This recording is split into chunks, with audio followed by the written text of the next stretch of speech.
Hello, welcome. Happy to have you here. This is week one. We already went through the orientation. I hope you enjoyed it.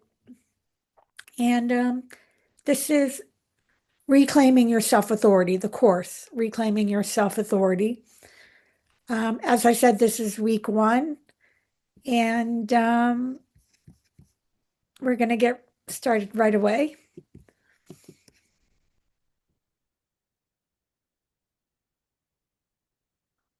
The name of the title of week one is Where Self Authority Gets Lost. Naming the quiet loss is our goal. In this first week, we're going to talk about something that most people sense, but rarely name.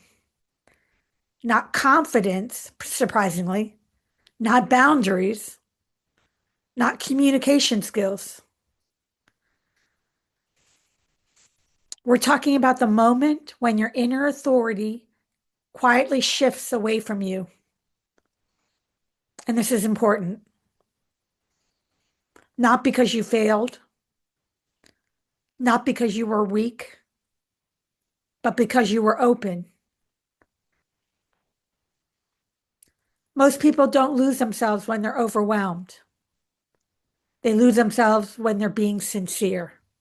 And that's the tricky part.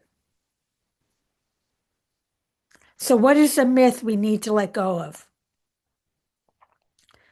There's a common belief that if something feels painful or destabilizing in a relationship, it must be because you're too sensitive. How many times have we heard that? You didn't handle it well. You should have known better. But that belief skips something essential. Many relational injuries don't come from what happened. They come from what happened after you spoke about it,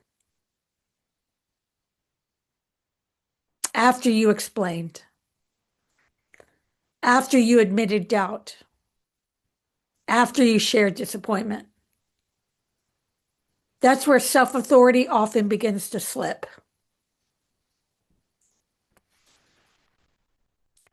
So, what actually happens in these moments? Let's break it down. Imagine this scenario. You share a setback with somebody, which we all do at some time or another. Maybe a mistake, a moment of uncertainty. And the response you receive isn't curiosity, it's interpretation. How many times have we heard someone say, "You did this to yourself"? You did this to yourself. Or that's just how you are.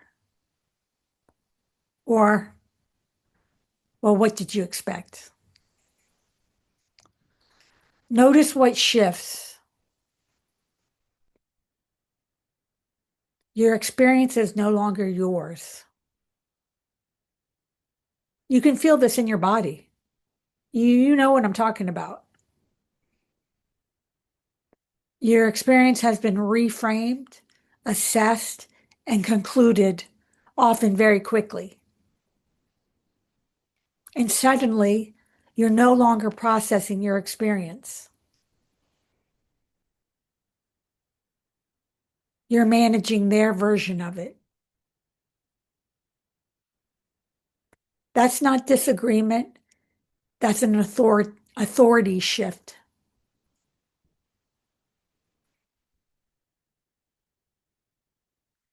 Why is this so disorienting?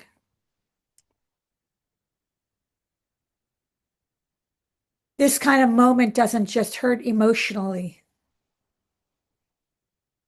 It destabilizes something deeper, your sense of authorship.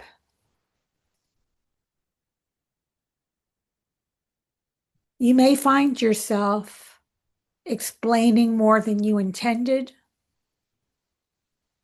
doubting what you originally felt, wonder if you're wrong for being affected, feeling smaller, quieter, or less sure afterward. That's not because you lack resilience. It's because someone else took ownership of the meaning of your story and you went along with it, often unconsciously. An important reframe I want to make, an important reframe. Here's the key thing I want you to understand this week. Losing self-authority is not a flaw. It's an adaptive response. People surrender authorship because they value 1, connection, 2, harmony, 3, understanding, 4, belonging. And those are all good things. So you didn't lose yourself because you're weak. You lost yourself because you were relational. That distinction matters. So what is week 1 asking of you? This week is not about changing behavior. It's not about boundaries. It's not about confrontation. It's about recognition. We're simply asking, 1, when did my meaning get overridden?